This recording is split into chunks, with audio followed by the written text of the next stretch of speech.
I mean, obviously our record's not where we want it to be. So losing can, I think, make us as a coaching staff question some things and players question some things. But at the same time, I think our locker room's still in a good place. I think we know we have a really good team, a team capable of beating anybody on our schedule. But we also know that if we don't come to play and we don't do things the way we need to do them, that we can lose to anybody on our schedule. And we've played really good teams. I mean, we've talked about that. We have a top 5 strength of schedule in the country right now, and we've only had our full squad for one game. And everybody goes through all those things, and we're not about making excuses. We still have given away some opportunities, but the guys know they're close, and they kept working, having over a week here without a game to practice. I really think we shored some things up and kind of got back to working on us, and it's been a nice little break since those games 2 weeks ago. I think either way we were going to find some stuff to work on with the results we had. Those last 2 at home were really good tests because those 2 teams, you watch the games and then some of the stuff looks really bad, but when you break it down, we're really close on those games. Those are 2 teams that have national aspirations and are going to be on that stage, and we weren't that far off. And no, you don't want to get blown out. I mean, we went through some of that early last year, and this year it's you can pick those possessions or 2, and you know what I mean. And the 1-5 can be 4-2, 5-1, pretty easily with just a few minor tweaks, and that can drive you crazy. But at the same time, that's also reason for hope and promise.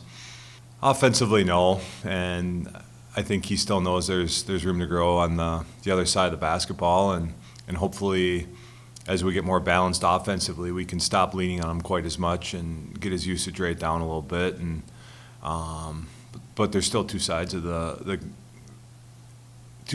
ball, and he needs to improve on the other side, and he knows that. And one good thing with Marcus is he is worried about efficiency.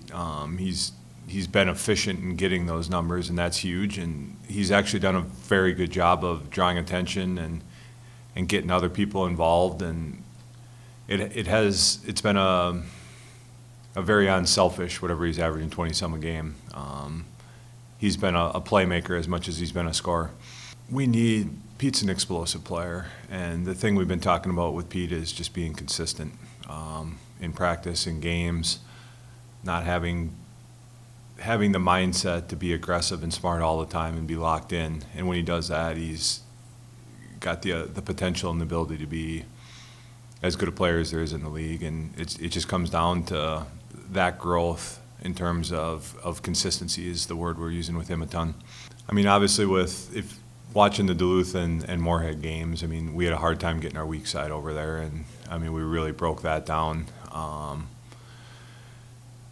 And it's tough because they shot it so well, and they were into their stuff and run their stuff so smoothly that, I mean, you had to be on top of it. And it was kind of exposed something that we didn't know. I mean, early on, I think the first couple games, I think our defense was more solid in our shot selection, and some of the offense was a little bit of our issue. And those last couple, I felt like our offense was there, and defensively. So we just got to put it all together, and we got back to some basics on defense, and our rebounding is still always a critical thing, and got after that a little bit as well. Absolutely, and it's a different feel from last year yet. Last year, I think, was a little bit of a blind belief that if we keep working, we can get this turnaround. I think our guys realize last year we were struggling. At this point, we were just working to get to the end of the game and be close, and we're doing that in all of these games.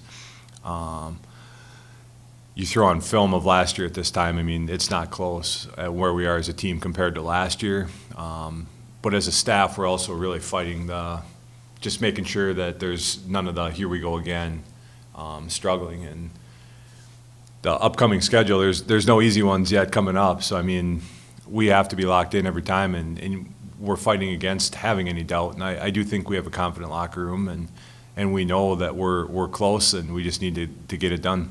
I mean, honestly, these are the two most important games we're playing. You can look at that when you schedule as good a teams as we did in the non-conference. There's always that risk that things could go wrong, and especially when you're battling some other adversity.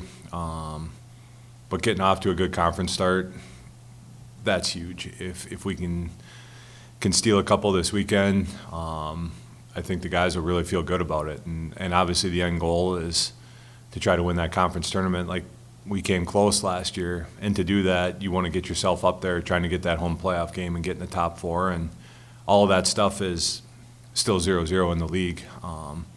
It's two games that are going to be huge for systems. I mean, us and Saginaw are probably opposite end of the spectrum in terms of how we want the game to go, and it's going to be who gets the game at their pace and their style. And that's what we're preaching, and that's what we got to get it to. That's another difference between this year and last year. Last year we were on the road forever, and getting December at home, there is a comfort, and you're going to count on making shots a little bit more at home. When you go on the road, you hope you shoot well, but you're living and dying by grinding it out and defending and doing the things that travel. When you're at home, we should shoot the ball well. I mean, we have good shooters, and probably better than our numbers are right now, and if we get open looks here, we're counting on them to go in.